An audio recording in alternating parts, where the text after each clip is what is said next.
Anyway, the last game is like the gimp suit of all gimp suits, you know? So just stay tuned for that. Okay, so round 2, I played this guy who's kind of in the same boat as me, sort of. He's been an expert. He's been above 2,000, but he's not currently. Let me enter this shit in. Sorry I fucked that game up so bad. Right, I didn't get I didn't finish writing the moves down. But it was difficult because like it was a wooden board with no stuff on it, and I had no time. So I think we said this was my elo, something like that. I think that's how you spell his name. I don't know. He's probably like something like that and quick. I don't know. Okay, so I like playing quick chess because I get to experiment with my openings. And this move order, this specific move order, confused the shit out of me. Because, okay, say he goes like d6 first, something like this, and then c6. In this position, we play knight c3 so that we can meet bishop f5 with e4, okay? But this move order where you play c6 first, he's showing intentions of d5, and when d5 happens, I kind of want to bring the knight to d2 and the queen to c2 and recapture with the knight. But if I commit to either one of these moves, if I go here, it's just a bad move, I think. But yeah, he goes d6, and so now my knight is bad here because it just doesn't belong there. But if I go here, then he goes d5. And now that's a big, stupid, annoying problem. And if I just play knight f3, d5 or d6, and he still maybe wants to do that, now I can't. So this was very confusing for me. I don't remember what Josh said here. I think we might have to add something in. But I ended up playing knight c3 just in case this happens. Because I figured it's worse to let him play d5, or I don't know. I don't know what I was thinking. e4, I guess e4 is what I should do. It's just the thing is, this isn't how I normally play against the King's Indian, so it's like in a different move order. I guess I would play e4 here. I don't know. I think you're right. I was just having a moment where I was confused because of where to put my. It's just very confusing for me as you know how I am, where to put the knights. But yeah, I guess I go e4. Not in this position. Computer.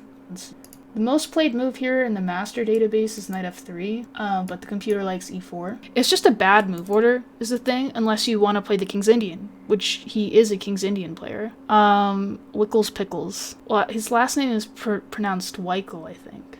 So I don't think it's a thing. But anyway, it pointed out something that I need to address before I get it over the board. So it was good. It was a good thing. Yeah, but now he goes d5, and now my knight is misplaced. So I was a little annoyed, but okay. I go here, and this is interesting, at least. In this position, he has bishop e6 though, so it's slightly annoying. I feel like you can really tell which of my games are quick games and which are not, because I just suck. I have to double check everything a few times because I'm slow. And when I have to play quickly, I make a lot of really questionable moves. So here I should go e4 again, probably. It's just a bit awkward for me because I don't know how I'm gonna regain that pawn. I don't know how that's gonna happen. But I went here, and my stupid little idea was like, oh, he can't stop me from playing knight c5. That's just good. Like, he doesn't want to do this. And he went here. I was like, oh, the most obvious move on the board. So now my knight is really bad. But I'm trying to get shit going, so now I go e4, and after b5, I play d5. Yeah, and if he takes, that's probably pretty horrible. His pawns are so bad.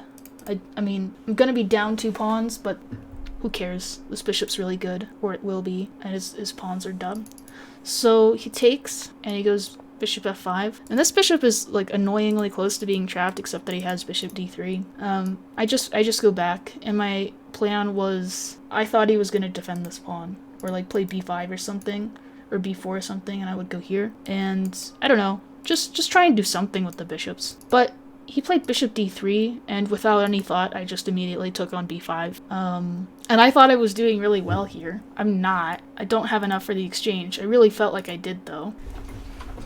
So, my bishop's really good. This is coming in, and put a rook here or something. Maybe do this. It's a bit awkward for me. I mean, something could happen with... This is a good bishop as well. But I go bishop f4, and he takes my pawn, which is a bad move. I was very shocked by this. I was thinking he would take here and then rook b1 and maybe c3. And I didn't know how to evaluate this position. I thought I could probably hold it somehow because the bishop's a little bit shut out of the game if he plays c3. I do kind of have to address this threat, something like this. This is what I was thinking would happen. Apparently I'm -7 here. I don't really understand why. Because of queen d7. What's the threat? Oh, okay. Sure. I defend that. Oh, and then he's just doing this. I can't give up my bishop. Alright, sure. Sure. This all happened in like a second, all these thoughts, so they weren't checked. Anyway, I thought that's what was gonna happen. He takes on d5, which is probably a blunder, because I just go rook d1. And now he really does have a lot of problems. Like he's just really adding to the troubles now. Yeah, these are quick ratings. So e6 was the only move, but now it's white to play here. I guess an equalize. I thought I was doing great, but then I realized I don't really have a choice. So he's starting to take our guy. This could be strong at some point. The rook is running out of squares. Okay, can I get a fucking arrow correctly? There we go. Knight c7, building up on the pin, attacking the rook. But after rook c8, I made the wrong choice here. My move fails tactically. So what I should do is just say, okay, sure. You know, he has to address this threat. He doesn't have time to take here, and then take this pawn. Just defend this semi-miserable position. My bishops work really well together, so I can make it pretty difficult for him.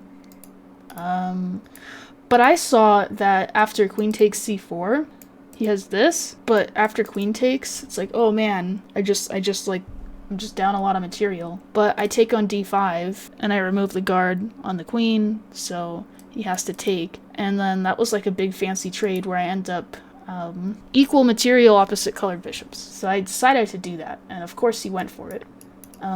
Okay, and the thing is, so this position, again, my endgame skills saved me here.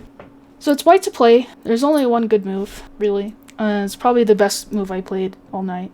Well, it's only equal if I play really well here, because he is up a pawn. Sure, it's opposite colored bishops, but okay, this is on a dark square, so is his bishop. If he gets his rook on the second rank here and piles up, that's not gonna be fun for me. So I'll lead you through my thought process, which led me to find this move. So right now, his bishop is a couple moves away from defending the pawn, you know, because I'm covering this square. Thanks for the 35 months, White Noise, on a 35-month streak. That's dedication. So I have that in mind. He can't defend this in one move if I just go rook d7, but if I go rook d7, he just goes a5, and then he is going to be able to defend it in one move, and then that's very, very miserable for me. So then I thought about, okay, how to freeze the pawn. And also something in the back of my mind is, if the rooks are traded, it's just dead equal. So if I allow this, it's just miserable. So therefore, bishop a6, give that an exclam. So bishop a6 has many points, actually. Right now, I am threatening rook d7, because, okay, he can't defend this way, so he has to defend that way. But then I probably play bishop b7, puts rook somewhere, and I go back. Or maybe I don't, but his rook is stuck on a8. That's what I knew for sure. And there's just a lot of ideas happening here. So that's kind of a problem for him. So he'd like to defend this with the bishop, but I saw this ahead of time. I thought bishop a3 was probably the only move, so he doesn't have to get such a passive rook. But after rook d7, bishop c5, kind of forced. Rook c7, give that another exclam. Because this is a fork. I'm forking the bishop, and I'm trading the rooks. So after this, I trade the rooks. I actually offered him a draw after bishop a6 because I knew it was a really good move, and he said no. And then we got to this position, and then he offered me a draw, and I said yes. So I was very happy with bishop a6. I also really like my well-timed draw offers. Those are fun. So yeah, I mean, that game was fun for me. I didn't know how bad it was the whole time. I thought it was okay, and I was not. I was just losing. But I had fun, so that's all that counts.